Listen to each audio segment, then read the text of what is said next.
কাঁচি লাগবে নাকি? আরে না না, আমার হাতই যথেষ্ট। এইটা একটু মোটা, তাই জন্য ধরতে প্রবলেম হচ্ছে, বাট আমি করে নেব, দেখো না।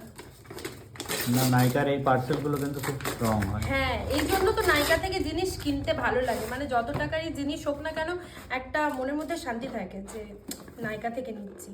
প্লাস এখন তো যা চারদিকে দেখছি, তো সেই জন্য নাইকা থেকেই আমার কিনতে বেস্ট লাগে। বাট ওই কাগজটা তো ছিঁড়ে ফেলেছে, এখানে এই শ্যালো টিপটা কি ছিঁড়তে পারবো?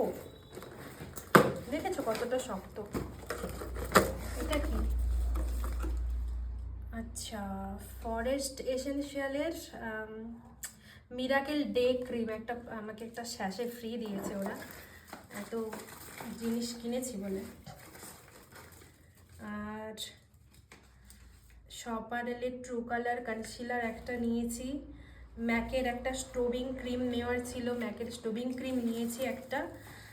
আর এটা এই যে সেই ভাইরাল প্রোডাক্ট দেখাই তোমাদেরকে, এটা অনেকদিন থেকে নেব নেব করছিলাম, নাইকাতে একবার দেখলাম আউট অফ স্টক হয়ে গেছিলো, ফাইনালি আমি পেয়ে গেছি।